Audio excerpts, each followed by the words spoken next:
नमस्कार फ्रेंड्स, स्वागत है आपका हमारे YouTube channel home science BA पर। फ्रेंड्स, आज इस वीडियो में हम देखेंगे बीए फर्स्ट ईयर का सेकेंड सेमेस्टर और यूनिट नंबर सेकेंड। इसके पहले हमने फर्स्ट यूनिट कवर किया है। अब हम देखेंगे सेकेंड यूनिट में एक एक रेशा के बारे में डिटेल में पढ़ना है आपको। इसके पहले हमने कपास के बारे में पढ़ा था। आज हम देखेंगे लिनन के बारे में कि लिनन होता क्या है, इसका इतिहास क्या है तथा तंतुओं की रचना कैसे होती है और इसकी विशेषताएं क्या होती है और इससे हम कौन कौन से वस्त्र बनाते हैं तथा इसमें कौन से वस्त्रों के पहनने के विशेष गुण होते हैं। इसमें देखते हैं लिनन के वस्त्रों का अगर प्रयोग की बात की जाए तो इसका प्रयोग जो है बहुत प्राचीन काल से ही होता आ रहा है। यह कोई नया रेशा नहीं है, इसका प्रयोग बहुत पहले से होता आया है। सबसे पहले इसका प्रयोग तथा विकास किस प्रकार से हुआ, इसका अभी तक सुनिश्चित ज्ञान नहीं है, लेकिन इसकी जो हमें प्राप्ति होती है एक फ्लैक्स नामक पौधा होता है, उसके तने से प्राप्त होती है। इसको हिंदी में सन का पेड़ कहते हैं। सन के पेड़ से इसके तने से ये तंतु हमें प्राप्त होते हैं तथा ये अपने विशिष्ट गुणों के कारण अपना विशिष्ट महत्व रखते हैं। उसके बाद देखते हैं कि यह जो वस्त्र होता है लिनन का, इसके तंतुओं से प्राप्त वस्त्रों के कारण काफ़ी प्रसिद्धि प्राप्त हुई है। यहाँ के बने वस्त्र अपनी बारीकी, सूक्ष्मता व स्वच्छता के लिए संसार भर में प्रसिद्ध थे। उसके बाद आगे देखते हैं इसमें कि इस जो लिनन का वस्त्र था इसका प्रयोग पहले राजा महाराजाओं के शवों को सुरक्षित रखने की परंपरा थी तथा इसके वस्त्रों का प्रयोग राजा महाराजाएं भी प्रयोग किया करते थे।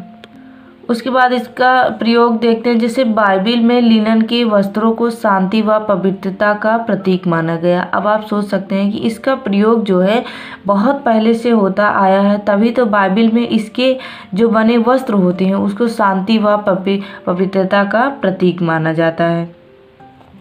और ईसाई और पादरी पूजा गृह में पवित्रता के कारण लिनन के वस्त्र पहनकर इसकी पूजा किया करते थे। लिनन के उत्पादन में हाथ का अधिक श्रम लगता था, अतः इसका उत्पादन मूल्य अधिक था। जब कोई काम हाथ से किया जाएगा तो उसका उत्पादन कम हो जाएगा, इसीलिए उसका मूल्य बढ़ जाएगा। और लिनन फ्लैक्स के तने से प्राप्त होता है। प्रायः फ्लैक्स को दो उद्देश्यों से प्राप्त किया जाता था। इसका पहला उद्देश्य क्या था, इसका बीज प्राप्त किया जाता था, और दूसरा उद्देश्य क्या था कि इसके रेशे से क्या बनाया जाता था, वस्त्र बनाया जाता था। आगे हम देखते हैं कि लिनन की खेती कैसे की जाती थी। लिनन की खेती के लिए भुरभुरी मिट्टी, साफ व मृदु पानी तथा समशीतोष्ण नम जलवायु उपयुक्त होती थी। और सन का जो बीज होता था वो बोने का समय क्या होता था, अप्रैल व मई में बोया जाता था। अगस्त के महीने से फसल काटने योग्य हो जाती थी।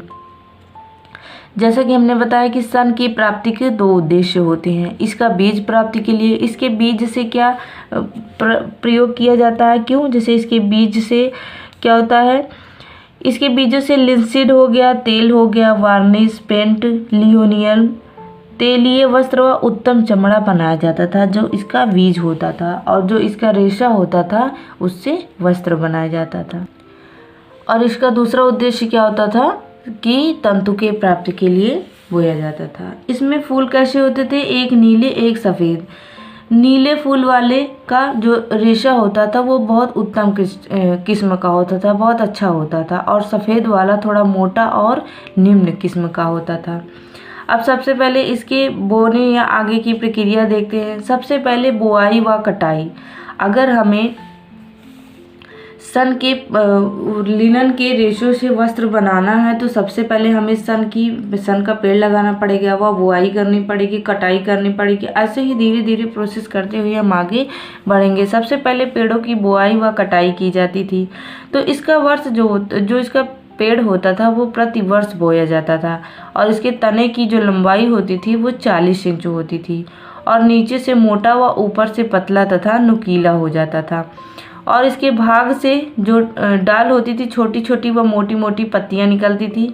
लीलन के तनों से शाखाएं नहीं निकलने दी जाती थी, क्योंकि शाखाओं से रेशा क्या होता है, टूटने लगता है।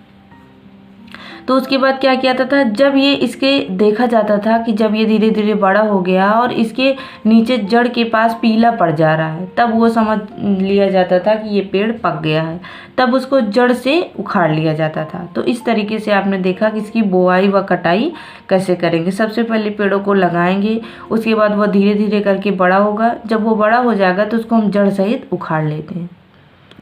उसके बाद दूसरी प्रक्रिया करेंगे, सुखाना व स्वच्छ करना। उस प्रक्रिया के बाद इसे हमें बंडल प्राप्त हो जाते हैं, तो इस बंडलों को धूप में खुला छोड़ दिया जाता था। इससे क्या हो जाता था, खुला धूप में छोड़ने से इसकी जो पत्तियां होती थी, जो बीज होते थे, वो अलग कर दिए जाते थे, क्योंकि ये सूख जाते थे तो वो अलग हो जाते थे। उसके बाद गलाना, इसको पानी में डाल करके गलाया जाता था।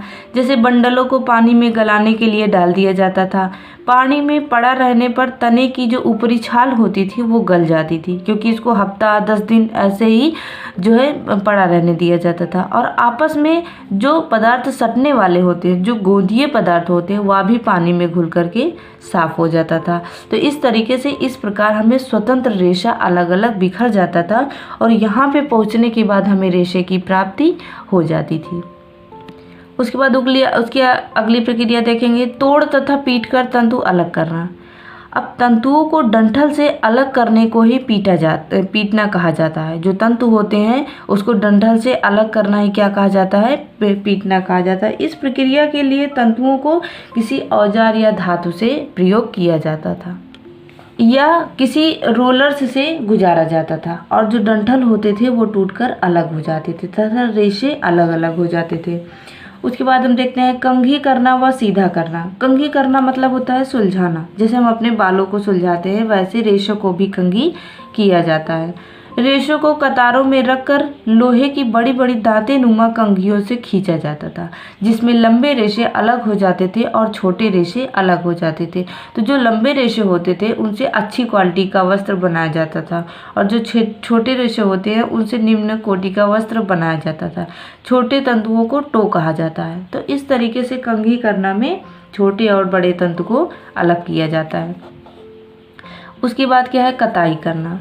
लिनन के रेशों की कताई करने से पूर्व उसे पानी में डुबोया जाता है, जिससे इन रेशों के चारों ओर जो गोंदीय पदार्थ लगा होता है वो अलग हो जाता है, तथा उसके बाद सुंदर व अविरल व लंबा धागा हमें प्राप्त हो जाता है।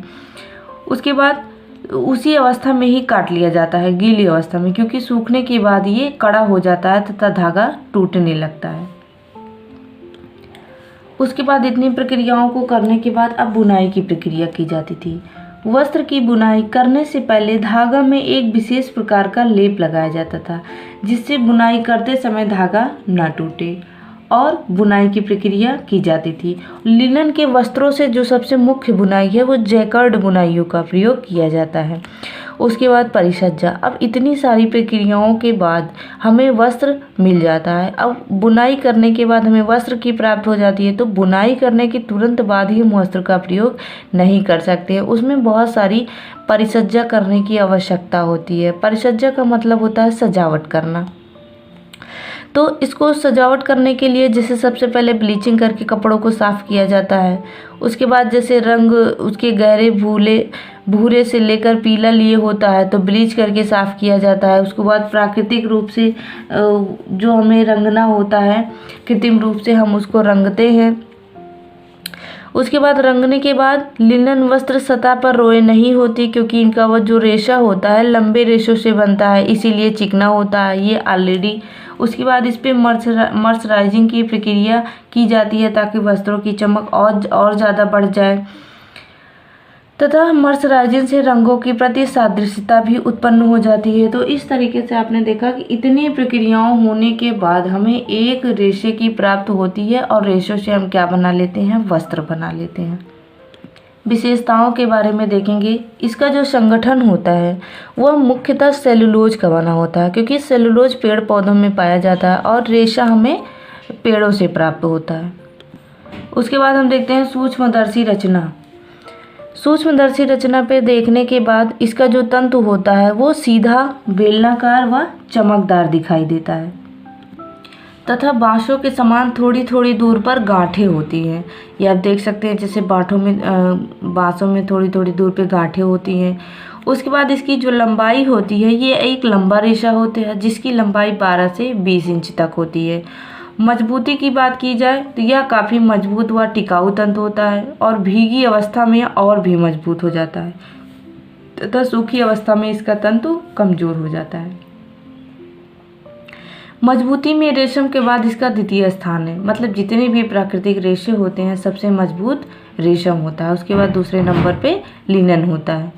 उसके बाद चमक की बात करें तो लिनन के तंत्र में 2 से 3% तक प्राकृतिक मोम की उपस्थिति के कारण जो रेशम से भी अधिक चमक पाई जाती है। जो इसमें क्या होता है कि 2 से 3% प्राकृतिक मोम पाई जाती है, वो ऑलरेडी लगा रहता है, उससे के वस्त्र क्या होते हैं, चमकीले होते हैं। उसके बाद प्रत्यास्थता देखते हैं। लिनन के तंतुओं में प्रत्यास्थता का सर्वथा अभाव पाया जाता है। यही कारण है कि इन वस्त्रों में तुरंत सिकन व सिकुड़न पड़ जाती है तथा बुनाइयों में भी कठिनाई रहती है। उसके बाद देखते हैं अवशोषकता। लिनन के वस्त्रों में शीघ्रता से नमी सोखने की क्षमता होती है, जैसे ही कपास में होती है। नमी शोषित करने के बाद यह शीघ्र सूख भी जाते हैं। इसीलिए इन तंतुओं से क्या बनाए जाते हैं, जैसे रुमाल हो गया, नैपकिन हो गया, तौलिया हो गया आदि वस्त्र बनाए जाते हैं। ताप संवहन व ताप का प्रभाव। लिनन ताप का श्रेष्ठ संवाहक माना जाता है। ताप का अच्छा संवाहक होने के कारण ही गर्मी में इससे बने वस्त्र पहनना अधिक श्रेयस्कर व आरामदायक होता है। तो इसकी ये जो विशेषता है ये कपास से मिलता जुलता है। उसके बाद देखते हैं संकुचन व रगड़ का प्रभाव। गीली अवस्था में लिनन अधिक मजबूत होता है, इसीलिए गीली अवस्था में कूटने व रगड़ने पर इसका कोई हानिकारक प्रभाव नहीं पड़ता है तथा जो वस्तु होता है वो सिकुड़ता भी नहीं है। फफूंदी एवं कीड़ों का प्रभाव। कपास की तंतुओं की तरह लिनन तंतुओं से भी जो वस्त्रों पर गीली अवस्था में यह बहुत जल्दी फफूंदी लग जाते हैं, अतः इन्हें सीलन वाले स्थान पर न रखकर पूरी तरह सुखाकर वायु रुद्ध स्थानों पर रखना चाहिए। उसके बाद है सफाई एवं धुलाई। लिनन के वस्त्र चिकने व मुलायम होने के कारण जल्दी गंदे नहीं होते हैं व इनमें लगा जो दाग धब्बा होता है, हल्का सा ही रगड़ से या हल्का से ही हाथ से हम मल देते हैं तो वो साफ हो जाता है। लिनन के वस्त्र गंदे होने पर आसानी से भी धोए जा सकते हैं तथा धोने, उबालने, सुखाने व इस्त्री करने की भी कोई विशेष आवश्यकता नहीं पड़ती है। उसके बाद देखते हैं जलाने पर क्या प्रभाव पड़ता है। जलाने पर लिनन का तंतु बहुत जल्दी झुलसता है और इसकी जो लौ होती है वो पीली रंग की होती है और जो गंध होती है, जैसे कागज़ जलाने पर गंध आती है उसी तरीके से इसकी भी गंध आती है। अब तक हमने देखा इसकी भौतिक गुण। भौतिक गुण में हम क्या देखते हैं, जैसे लंबाई हो गया, मजबूती हो गया, सूक्ष्मदर्शी रचना हो गया। जो बाहरी स्ट्रक्चर दिखाई देता है वो हम भौतिक विशेषताओं में देखते हैं और जो आंतरिक गुण होते हैं उसको रासायनिक विशेषताओं में देखते हैं। अब जैसे इसका क्या है, अम्ल का प्रभाव। इस पे इन लिनन के रेशों पर अम्ल का क्या प्रभाव पड़ता है। लिनन के वस्त्र अम्लीय प्रभाव से पूरी तरीके से नष्ट हो जाते हैं, परंतु धब्बे छुड़ाने के लिए अम्ल का घोल का प्रयोग किया जा सकता है। तो आपने देखा जो नॉर्मल घोल होगा, नॉर्मल अम्ल होगा, उसको धब्बा छुड़ाने के लिए प्रयोग कर सकते हैं, लेकिन जो बहुत तेज अम्ल होगा उससे ये तंतु टूटकर नष्ट हो जाते हैं। क्षार का प्रभाव देखते हैं। क्षार से लिनन के वस्त्रों पर कोई हानिकारक प्रभाव नहीं पड़ता है, इसी वजह से इसको कड़े से कड़े साबुन से धोया जा सकता है तथा यह हल्का पीला हो सकता है, लेकिन वस्त्र को नरम, सुंदर व कोमल बनाए रखने के लिए साबुन का प्रयोग उत्तम होता है। उसके बाद है ब्लीच का प्रभाव। कपास के तंतुओं की तरह लिनन के तंतु पर शक्तिशाली ब्लीच का प्रयोग नहीं करना चाहिए, उससे यह गल जाते हैं। साधारण घरेलू बीज का प्रयोग कर सकते हैं। उसके बाद है रंगों के प्रति सादृश्यता। इसको रंगों के प्रति क्या सादृश्यता होती है, जैसा कि हम जानते हैं कि लिनन के रेशे के ऊपर ऊतकों की एक कड़ी परत चढ़ी होती है। रंग आदि प्रवेश पर रोक लगाती है। अतः लिनन का रंग जो होता है सरलता से नहीं चढ़ता है, इसीलिए लिनन के वस्त्र को रंगने के पहले ही ब्लीच कर लिया जाता है, ताकि ब्लीच करने से इसके जो बाहरी ऊतक अस्तर होते हैं वो फट जाते हैं तथा इसको जो रंगना होता है वो संभव हो पाता है। तो इस तरीके से आपने देखा कि लिनन के बारे में देखा कि लिनन किस तरीके का रेशा होता है, इसकी क्या विशेषताएं होती हैं, क्या गुण होता है और इसको किस वस्त्र को बनाने में प्रयोग किया जाता है। वीडियो को पूरा देखने के लिए धन्यवाद।